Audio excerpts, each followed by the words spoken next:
guys, we are back. Welcome back to the Rod Pod. But if this is your first time, welcome. We are a mother-son team podcast, and I am Gina, the mom, and this is my beautiful son, Anthony. Beautiful. Wow. Yes. Thank you. Welcome, everyone. I think it's been a long week, so I had asked you beforehand if you could prepare the notes for today. So take it away. I will. So let's just get into it. Let me set some context for you. It's going to be based off of 2 Corinthians chapter 5, I believe, verse 17. And let me read it to you.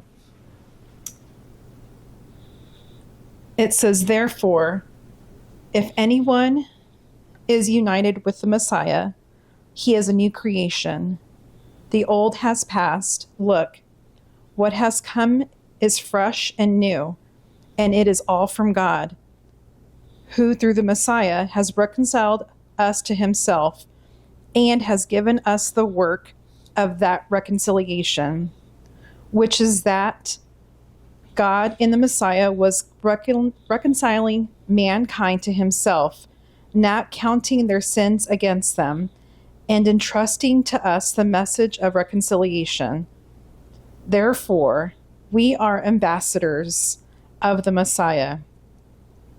In effect, God is making his appeal through us. What we do is appeal on behalf of the Messiah. Be reconciled to God. God made this sinless man be a sin offering on our behalf, so that in union with him, we might fully share in God's righteousness." And so I want to circle back to some key verses, but a couple of words that I want to focus on right now is reconciliation, first off, and the second one would be ambassadors. I think we should address who is our target audience? Like, who are we speaking to? Just so that we have, like, our friends and our family have clarity. Anyone who's new watching has clarity. Because my heart is that people would be reconciled back to the Father wherever they're at in their faith journey. And so I think that might have been a question that someone, one of our listeners, had brought up, like maybe who is our target audience? Who are we speaking to? Are we speaking to non-believers? Are we speaking to believers, but are maybe not extremely strong in their walk, their faith right now? I don't know if you want to just kind of touch on that a little bit. It's something I've thought about, who we're trying to reach. I think we're still so small that it's whoever's willing to listen. Mm-hmm. I've been wrestling with that in the past year that we've been doing this, week after week, putting in the effort of recording and editing, putting it out there, of just the why. And I have fallen in love with the process itself of creating. It's been a great outlet for that, for us having these discussions. Obviously, we can and have had these discussions outside of a set, off camera. So I love doing this for what it literally is for us in the moment. Outside of that, we've had a couple of reviews, not many, a couple sprinkled in throughout the past year, positive, some negative. But those have been nice to hear and definitely like push me farther. So in terms of like intentional audience, I think for me, it's built in that whoever I would hope is sticking around to listen um, has some sort of some degree of monotheistic worldview in them. That they at least believe that there is some sort of higher power out there that has intelligent design woven into the world. That there is a life after death. So there's all of that is kind of baked into who I am. So I can't expect people that don't believe any of those things to listen longer than 5 minutes. I wouldn't be interested particularly, or maybe this would be entertaining for such people to listen to see how foolish they think we are, and maybe we have genuinely been foolish from time to time. And I'm a fan of podcasts, and I've learned from, and I've listened to a spectrum of worldviews and morals even. And with all of them, it's if you listen consistently to enough people or enough of that person's pod, like you start to like see them almost kind of like a parasocial relationship. Mm-hmm.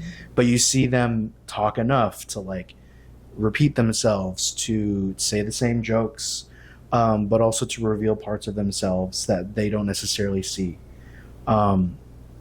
So I'm saying maybe we have a few haters out there. We wouldn't know. People that don't subscribe to what we're putting out there, and that's fine. That's going to happen. Mm-hmm. Being on the internet. So I guess my intended audience would be first people of like mind for me, of the stage of life and faith that I'm at. Or maybe people that are farther ahead in life by any means, that could provide some sort of encouragement to us, or maybe people earlier in the earlier stages of their faith who are currently experiencing such stories that you and I have experienced in our lifetime. I don't know. I guess I'm just casting a wide net. It's like whoever's listening, whoever continues to listen will take note of that. Mm-hmm. And maybe we do more of that thing, or we're always just going to be completely whatever we feel like, mm-hmm. or put out whatever we feel like, mm-hmm. in the way that we do, which is conversationally most of the time, right? Mm-hmm. Sure. Yeah.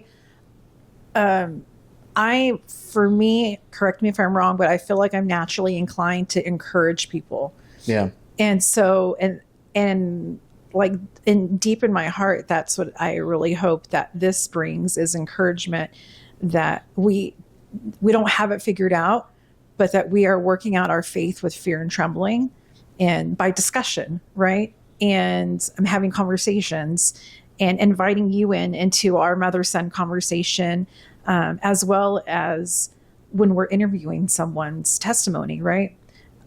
So for me, it's encouragement, because whoever's listening or watching, we don't know where they're at in their faith. And maybe they're not weak in their faith, but they're just going through a tough time, as we all do, right? Like, just because we are going through, trials and tribulations doesn't mean that we're weak in our faith. It just means that life be happening, right? So I hope that we can all connect in some capacity, whether it's to either one of us or someone that we are interviewing. Again, I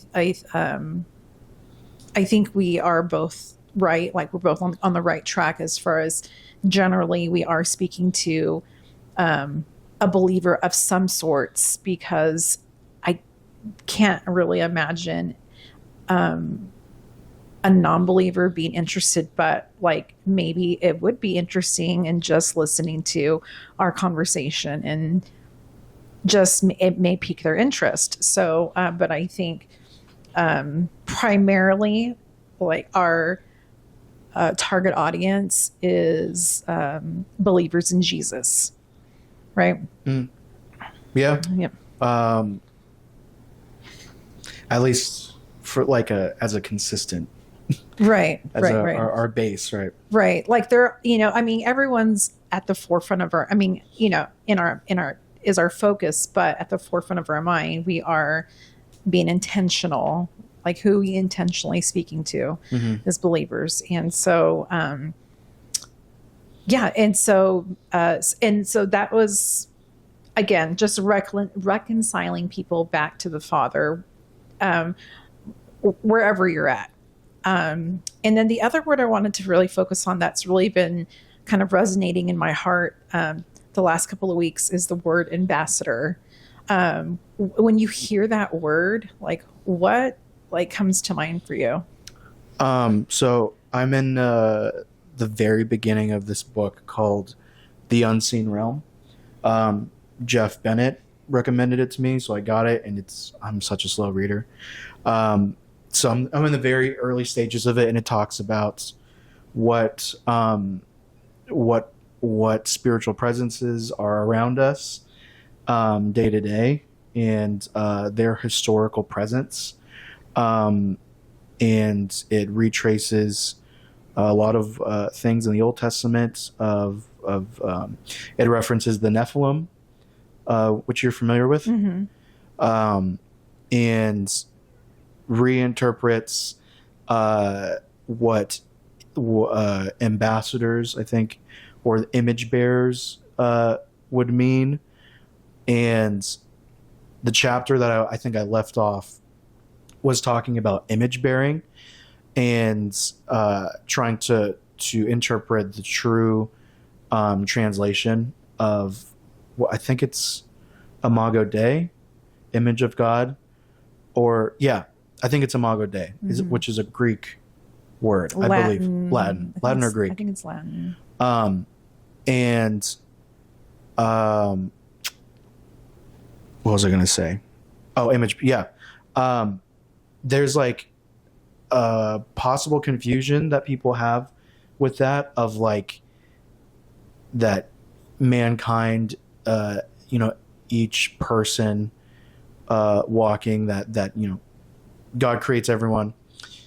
They are literally like a reflection of God. Like that's how I think, for me, how I've seen it and how it's been communicated to me. Mm-hmm. What we are the likeness of God. Mm-hmm. Um, and I haven't abandoned that particularly. Something interesting that it brought up was more of I forget what analogy they used specifically, but it was like image of God in the way of like um, you like in the sense that like God reigns supreme over everything, like he is the steward of all of creation.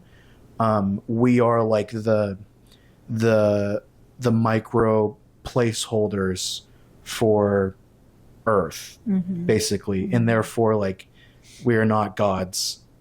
It's not what it's saying. It's not what it's conflating.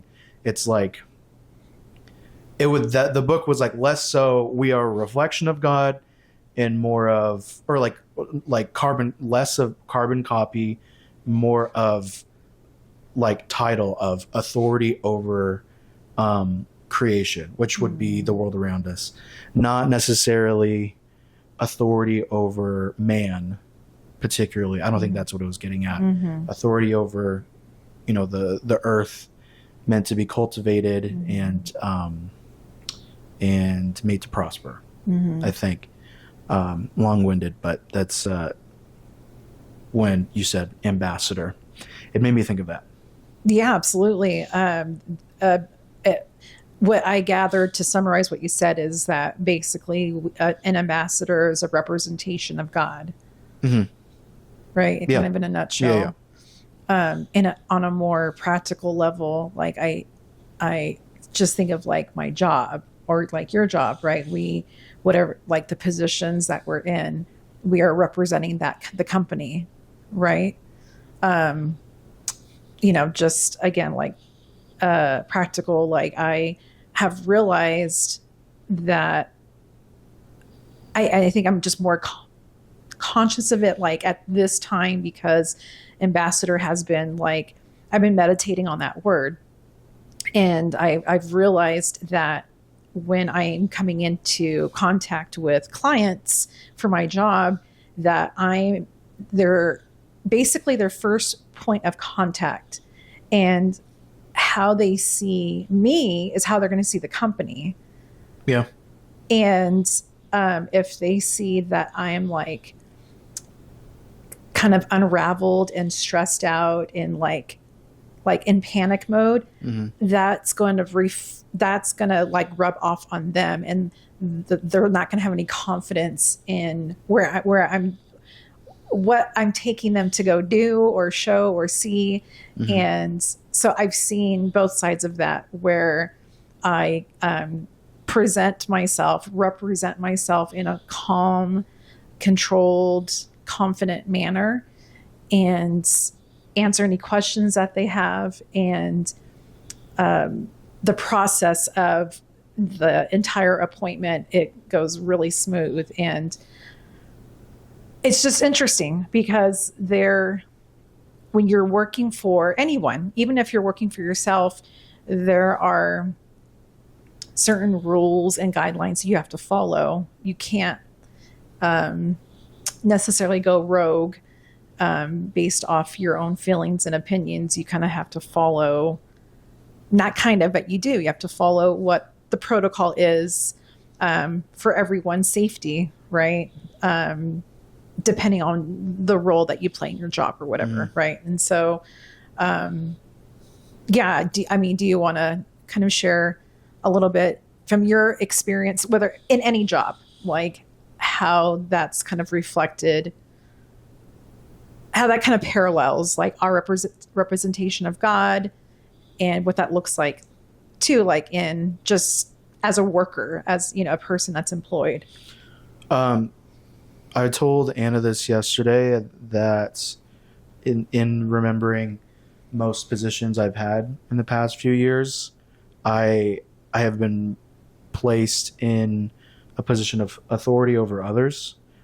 Um, Not even necessarily like direct management in the title, but in some cases, I have been quite literally a manager of people.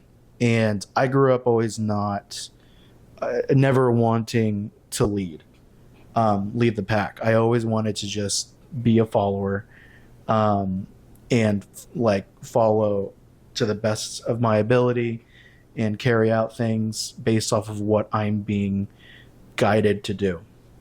And I still have uh, such people above me. Um, but I told Anna, I'm like, this is like all of my experience has really shown me that I do not like, for lack of a better term, get off on power over other people. Mm. I would rather not. And uh, I know that God has guided me towards positions of leadership, and I know it's inevitable, just in general, as you do hard work. That's just the way that commonly workplaces are built, is kind of like rewarded to bestow management on hard workers. Um, but I feel like there's a life that I could have avoided any kind of management. Um, anyway, I find myself in charge of others and guiding them to perform, tasks at work, and being at the helm of teamwork. Um, and I have a team for myself, um, that I can basically guide and shape, what their positions entail. Mhm. And admittedly, I'm probably um, not easy on them, but just very mild mannered. I think I'm consistent with like who I am in person. I carry that into Mhm. my professional relationships, in way of um, when people slip up, I listen first. I don't react when people make mistakes. I don't react to make them feel negatively. I make it aware that like that's a mistake that we will have to deal with, but it's not emotionally rooted in me that you messed up. This is just a job, and we're going to take care of this together, and that's that. In terms of being in terms of being an ambassador in the workplace, I do make it a point to provide a more welcoming atmosphere. I'm not rolling out the red carpet for everyone, but like bare minimum, even on my like low days, I have a lot of foot traffic in my workspace, a lot, and so there's a lot of people coming in and out, very quickly for like 2 minutes, or they're like staying around, sticking around for an hour, couple of hours. And no matter who it is, as long as like I can take even just 3 seconds to look up from what I'm doing, just to acknowledge them, say hi, hello, how are you doing? And if they walk away, that's fine. I just try to acknowledge them. I actually don't care if I don't get acknowledged back. Some people hate that, and I get bothered too, in way of like, come on, man, like this is a workplace. We all need to like acknowledge and respect each other. But I don't take it personally. And I understand that like people are just so complex day to day that like whatever people are carrying in themselves into the workplace never has anything to do with me. So I proceed with that. Even the tense interactions I've had in the past, I have learned to not take that personally, because if they're being intense with me, that's not maybe it is because of me. But I try to think outside of myself of what my job is. I am there to serve ultimately. Even though I have people under me, I also want to serve them in way of being an open person, being transparent, being patient when I'm teaching and guiding people to perform tasks. So back to atmosphere of just ensuring that whoever is approaching that workspace, they know that at least with me, they're not going to get the cold shoulder. Like they don't have to worry about, oh, what's Anthony's mood today? Do I need to like tiptoe around him? I don't want people tiptoeing around me in my workspace. That's going to throw me off if people are like tense, if I know that they're tense around me. So like even the people that have made mistakes, I'm like, it's okay. You and I are cool.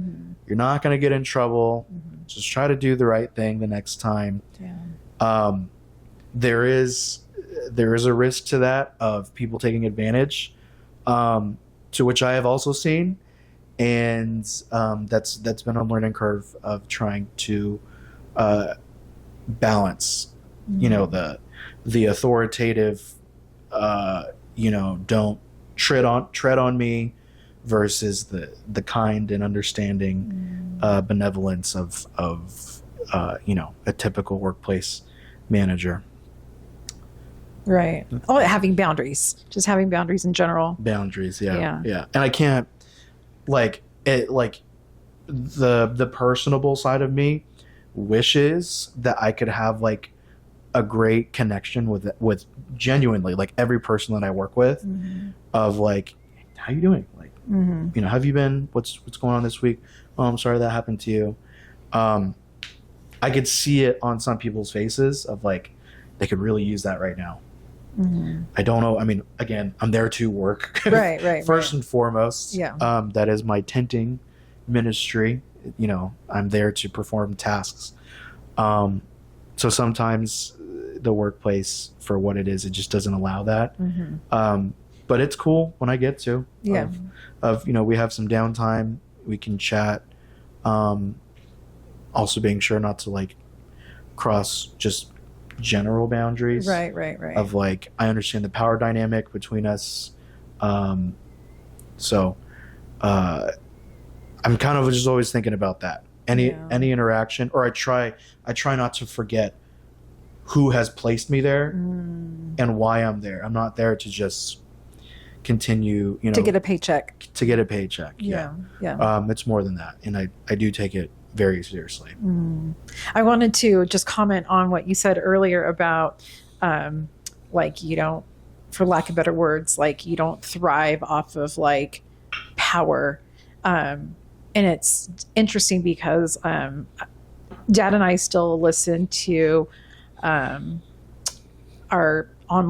church back in Bakersfield, and he was actually teaching today on leadership and how the greater your responsibilities, the greater you are in as far as like leadership, the greater the servant you have to be in that position, because there's people counting on you. There's people that are that have expectations, of you, and so and I know that scripture too, that the greatest in the kingdom is the least, and it's about servant leadership. And so and I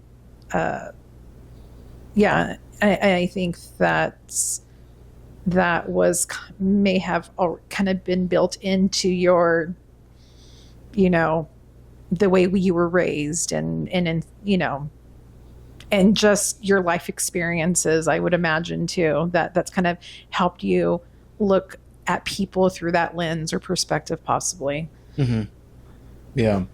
I'm trying to think of like any particular leadership tools in the workplace that you guys taught me. And like the main one really is lead by example, of just keeping your head down and doing the work to the best of your ability, and communicating with everyone in the workplace thoroughly.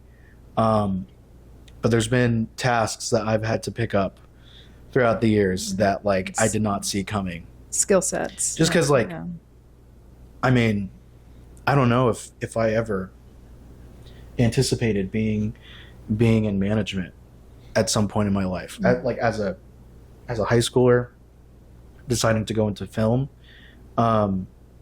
just my aspirations were just so broad that I only ever thought of like wanting to end up in a creative lane, but in terms of like hierarchy, did not imagine being in a position of authority. Anyway.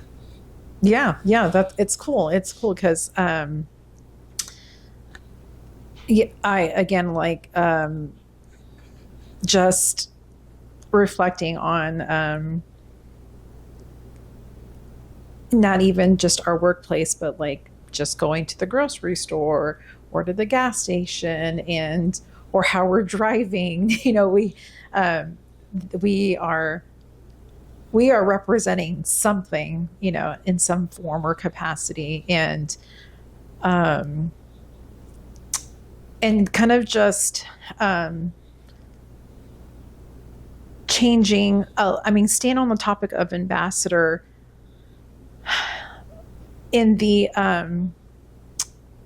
like here we have like, I'm not completely familiar with like political diplomats, but I know that like the United States, like they have ambassadors or like diplomats that represent us in other countries, right? And vice versa. I think that there's other countries that send their representatives here, and just because they are, for example, the United States, we send people out to other countries, they are representing the United States and cannot necessarily take on the role and responsibility of that country's representation, I guess, because then they would be then representing like two sides, right? Two different countries. Are you saying ambassadors can't run for government in other countries? Yeah, I think you can't, Is that what you're saying? yeah, that's what I'm Okay. saying. Yeah, yeah. I think you can't represent two different countries if you're in that position, right? So what's the analogy? So I guess, yeah, that's the word picture, right? And so coming back to like a person of faith, I think it's difficult for us to kind of ride the fence where we can't be a 1 foot in and 1 foot out. We have to be all in or all out as far as like following God, right? Mm-hmm. Following Christ. And at least for me right now in this season, like I feel like the Lord is like reminding me of that. Not that I'm like half in and half out, but that my focus lately has been on not on the main goal, the mission. And in Matthew 6:33, it says, seek first the kingdom, seek first the kingdom and his righteousness, and everything else will be added to you. And for me, I'm like, okay, if I'm getting off track, if I'm seeking other things as a priority, and then I'm like, I'm getting off track. So I don't know, maybe what I'm saying is not making sense at all. But I guess in a nutshell, what I'm trying to say is like, I have realized that when I am putting things as a priority and that thing isn't working out, I'm getting frustrated. But maybe like, because God's like, that's not your mission. That's not where I want you. You don't need to get frustrated about certain things not working out, because you're an ambassador. That's not where I'm sending you. I'm sending you, for now, I want you just to stay put until I give you your next assignment, right? And I think that, at least for me, like I so easily get frustrated when things aren't working the way I would want them to, or the way I think they ought to. And I forget, like, oh my gosh, like I am here on assignment. This is not my home. I'm here for we are all here for a very short time, but for me specifically, I'm here for a short time and I have a job to do. And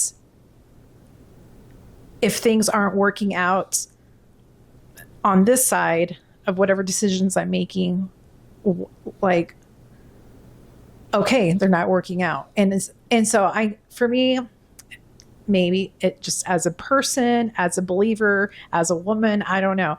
Like I get so like stuck in the sky is falling and things aren't working out, and this is so frustrating. And again, reflecting on just the word ambassador the last couple of weeks, like I just feel like the Lord is like, you're focusing on the wrong things. That's not where I want to send you. You're representing me, and I need you to wait on the assignment that I'm going to give you next. What's motivating you to go for certain things? Financial stability. Okay. Yeah, I was like, what are you getting at? But yeah, that makes sense. And that is tough. I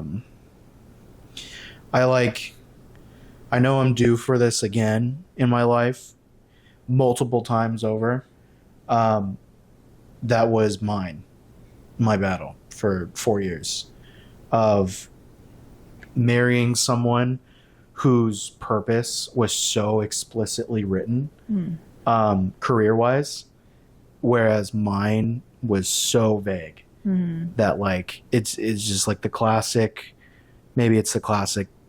creative person's plight of like liking so many different things and not knowing which of those things to choose as a path, as a career. And that was like evident growing up for me of illustration and filmmaking, photography, um, prop building, things, just making things with my hands. Mm-hmm.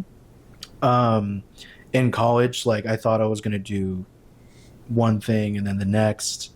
Um, and in becoming a new believer, asking God what my career path would begin to look like, and getting like very vague clues as to what that would be.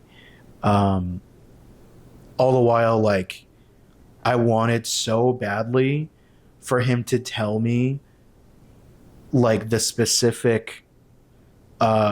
the specific job that I would have.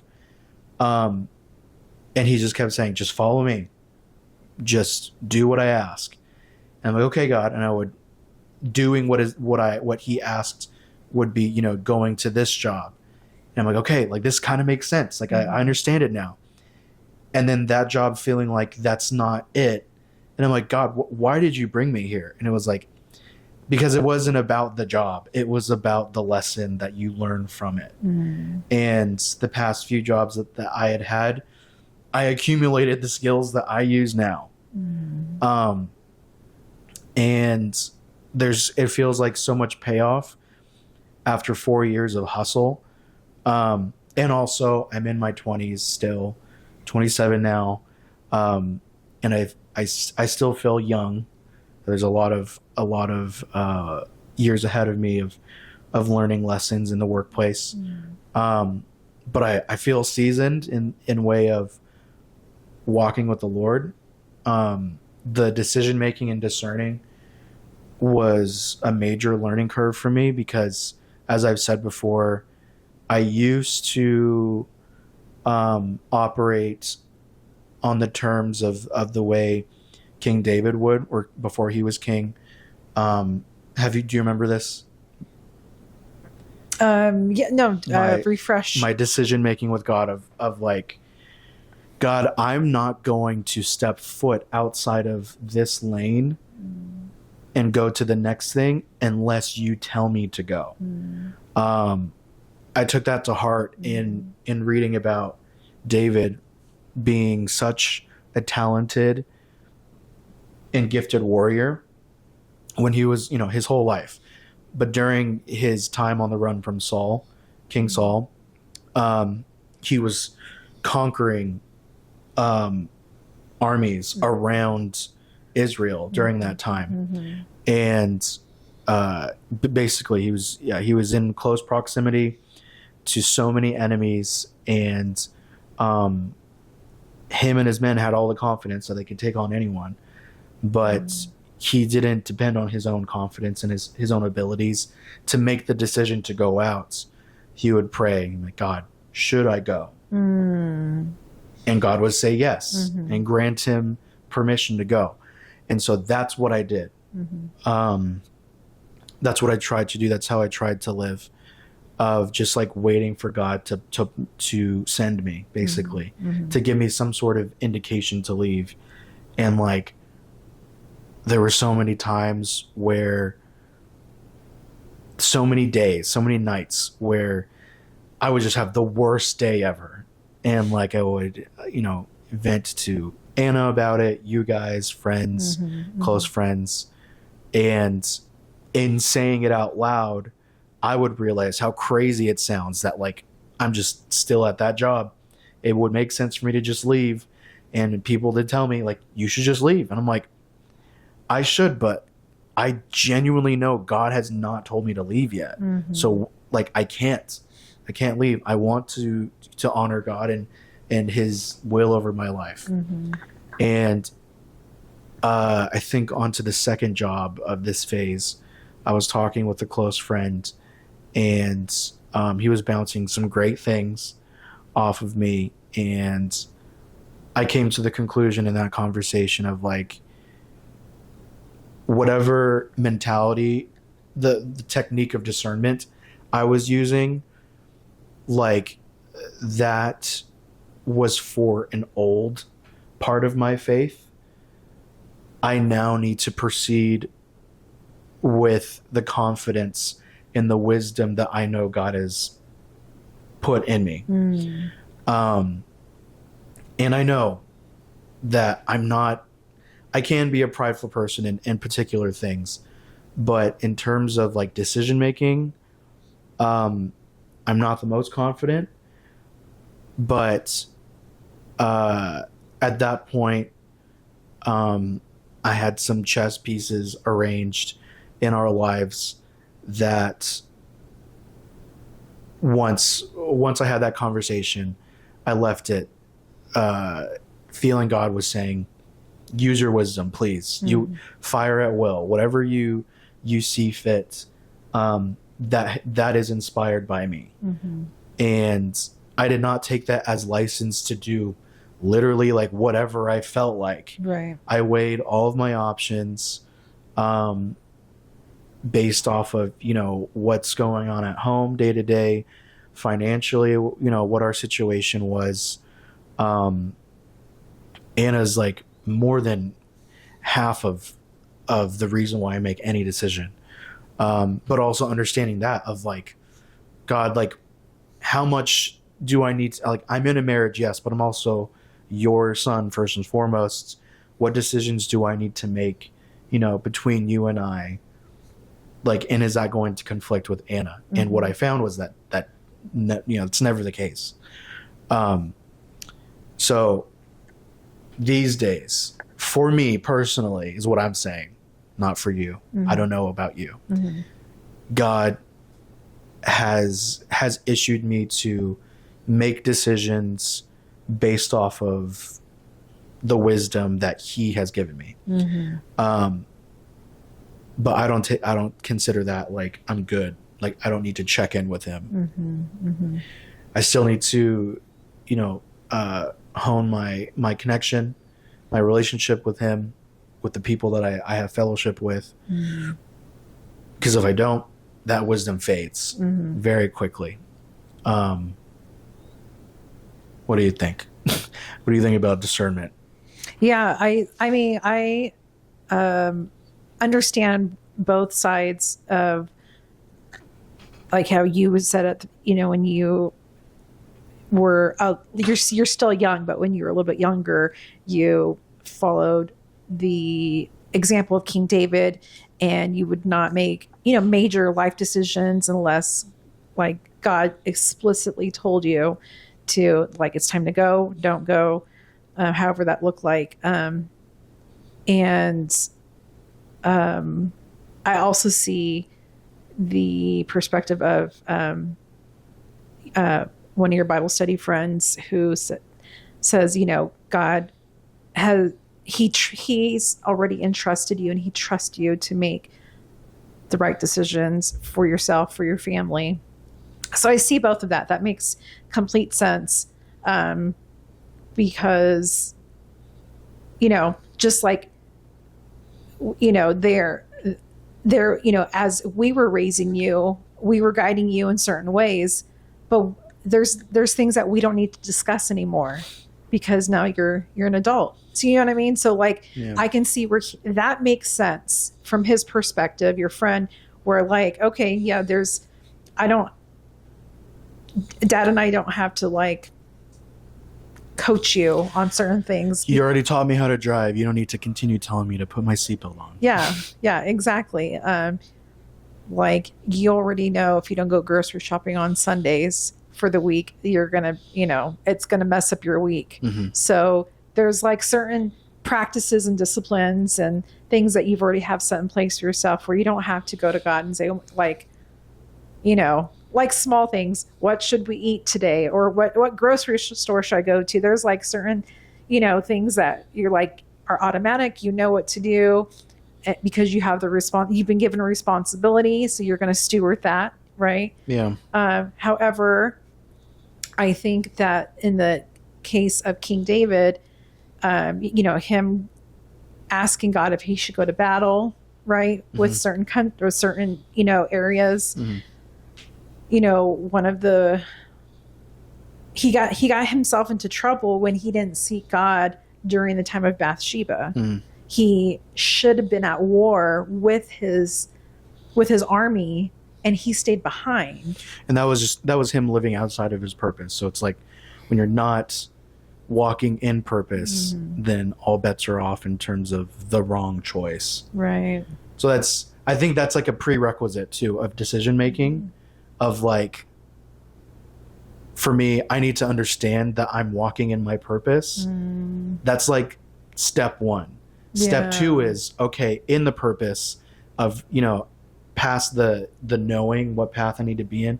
But that was the tricky thing though, is that back then for me, the career was a part of like it was like tied together. For me, like my perspective was my career involves my purpose.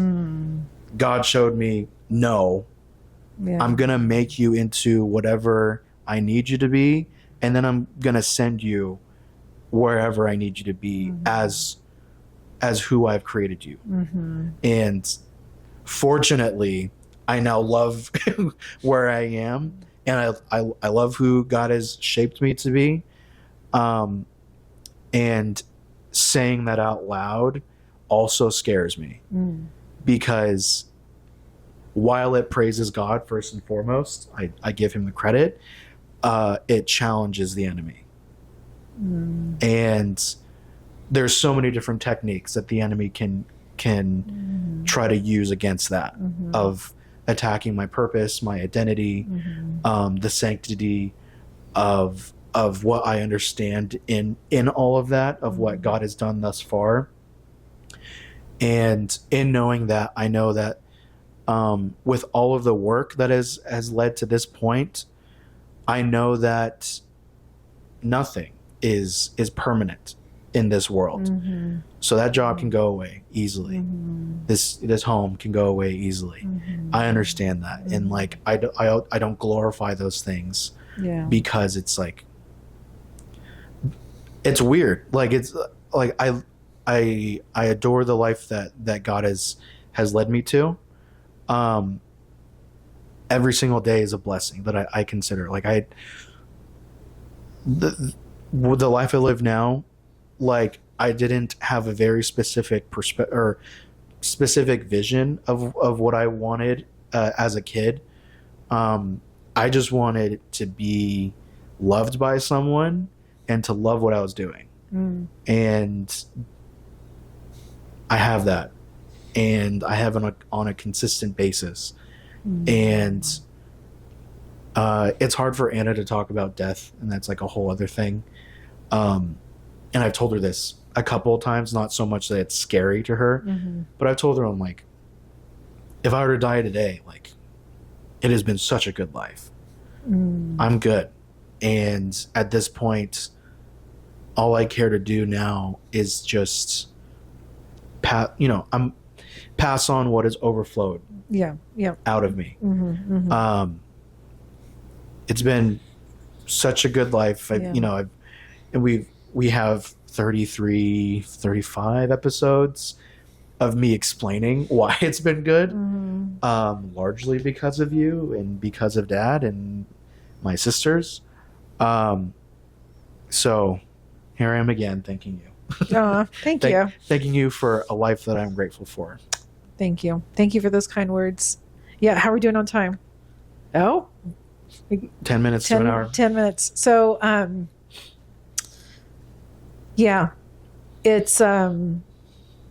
it's beautiful to see how things have unfolded, in your life as a result of, the jobs that you've had in the past, and then how it shaped you now. But like, going back to the word ambassador, like, no matter where, like, you are an ambassador for Christ, and you were but you were also an ambassador at the previous jobs as well. And not to get into details, but one of the jobs that I'm currently doing is something that you previously did, and it was very important to me to represent you well, because you set an example in that place. And And my husband too, my husband and I are both working, Dad and I are both working for one of the companies that you previously worked for. So it was important for us to reflect what you planted there. And then it's so funny because Ani, your youngest sister, just started a part-time job, and it's been about 6 weeks now, but before she started, I had a talk with her, and I said, now remember, you're Rodriguez and you're representing us when you go out. I said, I was teaching her, I was trying to show her what our work ethic looks like, what to do, what not to do. And even though they were just words, she has seen us put like our efforts and work into action just by being mom and dad, right? I said, but when you step out of this house, you are representing mom and dad, like you're Rodriguez. And so again, like she is, you guys, our children are ambassadors of what a reflection of, us when you guys go out too. And so, yeah, you have free will. That's a whole nother thing. You have free will, you're going to do, but it's just so neat because the position because you were such a great ambassador in your previous workplace, that made it so easy for Dad and I just to come in and continue what you had started at that place, although like it came from us. Does that make sense? Yeah, that's been a weird thing to walk through, to witness, you guys, because whatever mini legacy that I left there, I was, how old was I? 23. So like that's a kid. Like I was a kid back then. Mm-hmm. And it's not, I don't want to, it's not a patronizing thing to say like you started that job in the shadow of what I did there. But that is, maybe they understand what I mean by like the dynamic there is like backwards, where it's like, you would think that it's, I'm going to work at the place that my parents used to work at. I have a lot to live up to, but it's you guys, working in a place that I used to be at, that I made connections at and made some sort of impact, for better or for worse. Right. And you felt you had to uphold that. But then again, it's like, it's only the standards that you instilled in me. And also that was like years ago that I was there. So that's felt backwards, and I'm honored by that. But it's only because it should only just be confirmation that like, what you instilled in me for the time, I was home. It was successful to a degree, to the point where people remember our name and looked forward to meeting you when they heard that you were coming around. And I didn't really think about like you guys, like what my performance would say about you when I was at those workplaces. Large in part that, like, unlike other people, I moved away from home. So like, it's not like I thought that people were going to be bumping into you anytime soon. Right. We were in another state. Never would have figured you would be, rubbing shoulders with those people. So it's not what I did it back then. I didn't do it to represent the Rodriguez, clan. Sure. But that is a byproduct. And like with Ani, I've been interested to see how that unfolds, because it's prevalent that she is wired differently, as I've said so many times, from me and Jen. So, and I'm excited to see too what, where the Lord takes her in her work path. And creativity. Yeah. She's good. She's talented. but she does not function the way I do. Yeah. And that's a good thing. It's good. Yeah. She just had, well, she's, the third sibling, and she has a different set of parents than you guys did. Yes, completely. I think that's one thing about her. She's fearless, Yeah. which is good. Yeah. But there's times where being a little scared is important, but Yeah. that's fine. Life will get her. Well, I think we know that. That's why we, I mean, none of us, the rain falls on the just and unjust, right? Yeah. And so, She's a good kid. I think it's more of kind of like an older sibling envy of the confidence she has right now. Oh, okay. That like I have her level of confidence now. Okay. But it took 10 years to get to this point in my, personhood. Yeah. Whereas she's, she is unapologetically herself. She is. I'm sure that and then she had the advantage of being the younger sibling too, because she got to witness you and your sister older,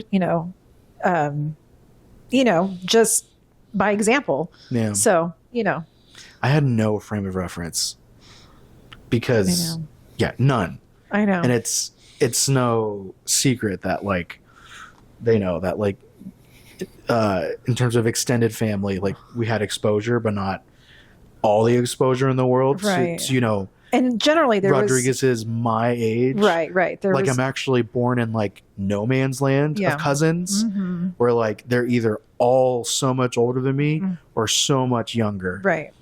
That like I was like the start of like the middle generation. Yeah. Where it's really only like a handful. Yeah.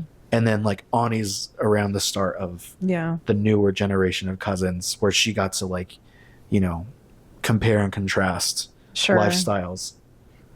I'm sure for you and your and Jen, I know that the Lord had that already in mind, that you guys would be born in no man's land.